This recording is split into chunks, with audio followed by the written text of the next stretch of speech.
Assalomu alaykum. Bugun bir ajoyib eksperiment haqida video qilmoqchi edik. Bu 1966-yil doktor Stevenson tomonidan amalga oshirilgan. Va bu eksperimentning nomi bu yerda shunday qabul qilingan yoki bu yerda shunday qilish kerak deb nomlanadi. 5 dona maymun, banan va zinapoya. 5 dona maymunni, makaka maymunlarni bitta xonaga jamlab, xonani o'rtasiga zina va zinapoyani, ya'ni narvonni tepasiga banan qo'yib qo'yiladi. Va qachonki biron bir maymun zinapoyani ustiga chiqib bananni olishga harakat qilishni boshlashi bilan qolgan maymunlarga sovuq suvdan purkashadi. Va sovuq suvda qolib ketgan maymunlar bu holat 2-3 marta qaytarilgandan keyin bilishadiki, kimki zinadan chiqsa, ularga sovuq suv purkashadi. Demak, zinaga chiqish kerak emas. Va ular bu holatni oldini olish uchun keyingi safar kim zinapoyadan chiqishni harakat qilishi bilan qolgan maymunlar unga jon jahdi bilan yopishib, u maymunga tazyiq o'tkazishni boshlaydi. Va u maymunni urib, tishlab pastga tortib, xullas zinapoyadan chiqarmaslikka harakat qilishadi. Vaqt o'tadiki, maymunlar tushunib yetadiki, agar kimki zinapoyaga chiqmasa, hech kim sovuq suvda qolmaydi. Endi hech qanday tazyiqsiz, hech qanday sinovlarsiz, sovuq suv purkalishlarsiz yashash holati paydo bo'ladi.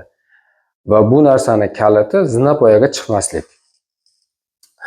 Tajriba davom etish davomida olimlar bitta maymunni yangi bir maymunga, bu holatga duch kelmagan maymunga almashtirishadi. Va yangi kelgan maymun bu yerda bo'layotgan qoidadan bexabar tarzda sekin-asta zinapoyaga chiqib bananni olishga harakat qilishadi. Qolgan maymunlar jon jahdi bilan bu maymunni pastga tortib, uni chiqmaslikka harakat qilib, uni urib, zinapoyaga yaqinlashtirmaydi. Va yangi maymun bir qancha marta harakat qilib ko'radi. O'xshamagandan keyin nima uchun bu maymunlar bunday ish qilayotganini tushunib yetmaydi va o'ylaydiki, demak zinapoyaga chiqish kerak emas. Va unda ham jamoaviy fikr paydo bo'ladi.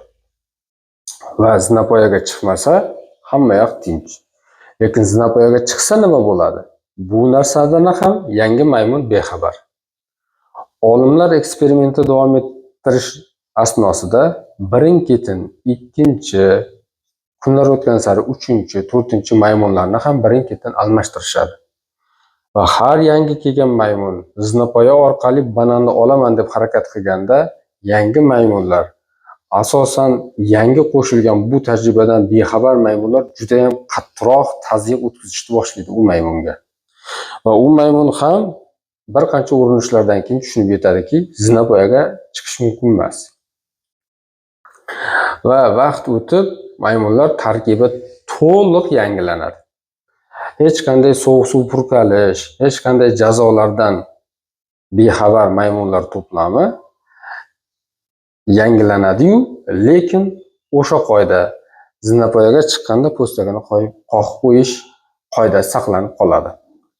Va bundan doktor Stevenson aytadiki, bu fikriy tajriba.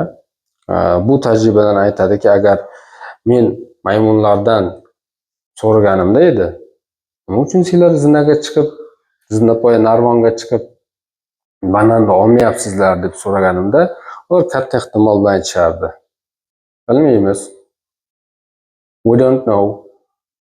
Lekin bu yerda shunday qilishadi yoki bu yerda shunday qabul qilingan yoki bu joyda xuddi shu ishni qilish kerak deyishadi. Doktor Stevenson odamlar orasidagi ba'zi bir hikmatsiz qilinayotgan ishlarni sababini, hikmatsiz qilinayotgan ishlarni ochib berish uchun qilingan deydi. Ya'ni oddiy qilib aytadigan bo'lsak, o'zimizda bo'layotgan, misol uchun, to'y hashamlardagi yoki turli xil yig'inlardagi yoki boshqa bir jamoaviy qilinayotgan ishlardagi ba'zi narsalarni hattoki hikmatini ham, ya'ni uni tagida turgan sababini, ahamiyatli bo'lgan jihatini bilmasdan turib amalga oshiriladigan ishlar bor. O'sha ishlarni tushunish uchun ozgina fikr yuritish kerak deyishadi. Va har bitta qilingan ishni mohiyatini tushunib yetish kerak. Bo'lmasa shunday qoidalar paydo bo'ladiki, bilmaymiz, bu yerda shunday qilishadi. Hamma qilganligi uchun qilamiz. Bu yil shuni qilishyapti, shuning uchun biz shuni qilamiz degan har xil jamiyat orasida qoidalar paydo bo'ladi. Shuning uchun tavsiya berardikki, umumiy odamlar tomonidan qilinayotgan ba'zi ishlarni hikmatlariga, tagida turgan ma'nolariga, sabablariga ahamiyat berishni.